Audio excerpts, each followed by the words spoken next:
I'd like to turn to MP Chamindrani Kiriella. You represent the opposition. Political parties in Sri Lanka are a real boys' club, aren't they? We have support and funding for the men, but never the women. How do we address the internal sexism in political structures? And how must we advocate for political parties to hold their men accountable for online harm against women? Good morning, ladies and gentlemen. First of all, I would like to thank the organizers for having us here and also talking about a very important topic, I think, which is, I think like Kaushalya said, I think it's common to all. Like you said, definitely a men's club, because if we talk about the opposition, there's only myself and another lady MP as female representatives in Parliament.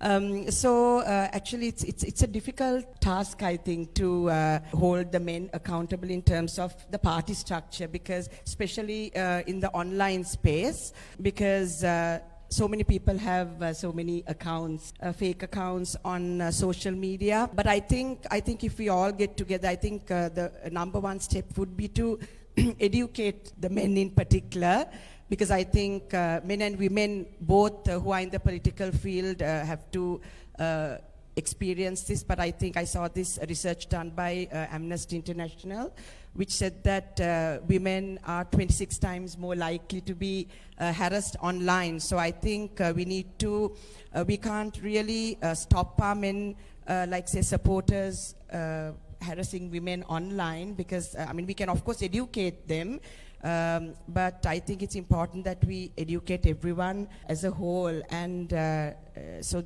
these sort of events are, I think, really important, because I remember about 10 years ago when I came into the political field, everyone told me, don't just ignore it, don't talk about it. So it kind of went on and never stopped. But I think I'm glad that we are actually talking about this at the moment, because the more awareness we create, generally, because I wouldn't say it's only men that comment, and it's women as well. I've seen so many women sharing posts about other women without checking whether it's correct or not. So I think I won't say it's a problem only with the men. It's, I think, men and women both. So I think it's important that we educate everyone. Thank you. Thank you very much. Do you think that there's a unspoken rule in politics that women must expect or deal with cyber harassment as part of the game? How do we dismantle this mindset? We're looking at dismantling decades and decades of patriarchal structures. The mindset is pitted against the woman. When we take the concept of having a good, equitable, inclusive landscape for women to contest politics, how do we make this shift? You yourself have faced online harassment. Speak to us about how we can make this mindset shift. Yes, so if you look, this problem again is not only confined to Sri Lanka. I think women politicians all over the world have more harassment online as opposed to men. I think, like I said earlier, I was working in the private sector, and I shifted on to politics in 2015. And again, I was not in the forefront. I was actually involved because my father is a politician, and I actually was his secretary. So every time they wanted to get to him, they used to attack me. That's how it all started, because I used to work as one of his secretaries. And I think generally people thought the best way to kind of attack him was through me. So it all started there, and then I contested the last general election. And I think from the day I actually launched my campaign, I had like this massive surge of, so many posts against me and things like that. So, yeah, so I would say, I think answering your first question, it's something, I think people think, okay, if you're a woman and if you need to do politics, you need to, have a thick skin, you need to kind of put up with this sort of thing. And I was often told, just to ignore it.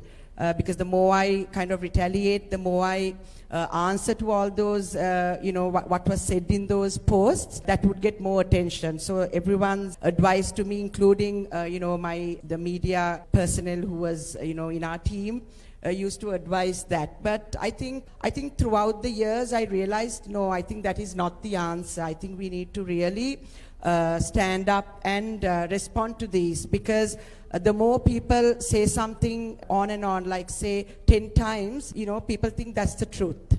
And it's very difficult, like you said, to reverse an image created as we go along. So, and it's sad actually, because I know so many situations where things which are not true, things which I personally know are not true about certain people, have now suddenly become like the truth, because of the social media circulations that have happened. So definitely I think we need to, again, like I said, create awareness, and also I think we need to address that there is an issue here. And the more we address, the more we respond to these sort of allegations, I think we can definitely kind of change the mindset of the people as well. But I think time is of essence, because I think, like you both rightly said, when you put out like a fake news, I think there is more traction than when you try to correct it. The moment you try to correct it, people are not even interested in, looking to see, because the story has already been sensationalized. So I think definitely we need to act very fast. And I have also lodged so many complaints, but I have not got a reply, and I understand that's because of the number of lack of personnel in the relevant departments, and personally I also haven't had time to follow up on it. So yes, so I think definitely first, number one step would be to acknowledge and address that we have an issue, and then kind of work towards resolving that.